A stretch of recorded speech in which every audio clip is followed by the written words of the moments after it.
Check republic living expense കുറവാണ്, കൂടുതലാണ്. ചെക്കിലൊക്കെ കുറച്ച് എക്സ്പെൻസ് കാര്യങ്ങളൊക്കെ ഉണ്ടാവും, പക്ഷെ കുഴപ്പമില്ല ബ്രോ. നമുക്ക് കിട്ടുന്ന സാലറി അതുപോലെ ആയിരിക്കുമല്ലോ. ഇപ്പം എവിടെ പോയാലും ഈ ടാക്സ് കഴിഞ്ഞിട്ട് നമ്മുടെ കയ്യിലൊരു സാലറി കാണും. പിന്നെ അതിൽ നിന്ന് നമ്മൾ സേവ് ചെയ്യുന്ന പോലെ ഇരിക്കും ബാക്കി കാര്യങ്ങൾ, മനസ്സിലായോ?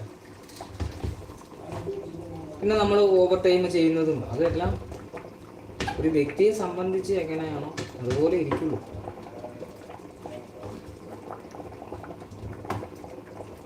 ഇപ്പം 2000-3000 ഒക്കെ കിട്ടിയാലും ഈ പറയുന്ന പോലെ സേവ് ചെയ്യാതെ അടിച്ചുപൊളിയായിട്ട് നടക്കുന്ന ഒരാളാണെങ്കിൽ അയാൾക്ക് ചിലപ്പോൾ അതും മതിയാവാതെ വരും. നമുക്കൊക്കെ അതിൻ്റെ പകുതി കിട്ടിയാലും നമ്മൾ ആ ഒരു ഇതിൽ നമ്മൾ ജീവിക്കും. ഇത് സേവ് ചെയ്ത് Bharat മാർട്ടാക്കി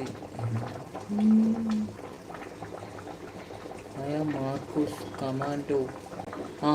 hi bro, salute bro. Bulgaria അടിപൊളി രാജ്യമാടാ. അടിപൊളി എന്ന് വെച്ചാൽ ഇപ്പം ശങ്കനായ രാജ്യമാണ്.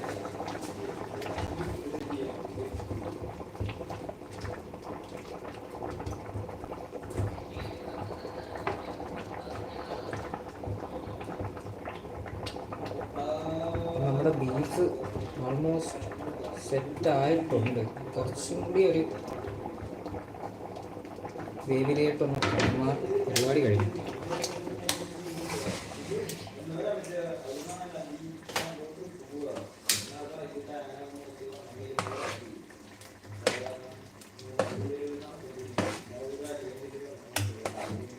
ഒരു കോൾ വന്നത് പോയതാ, തുടരണം ബ്രോ. ഇവിടെ നിന്നാൽ കഴിക്കാൻ കിട്ടുമോ? വേഗം ഇനി കയറുക.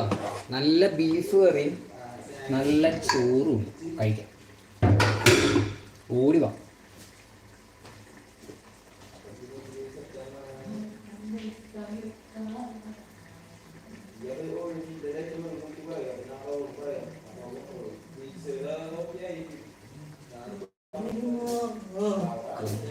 കൊഞ്ചി ചിരിച്ചാൽ തോട്ടം.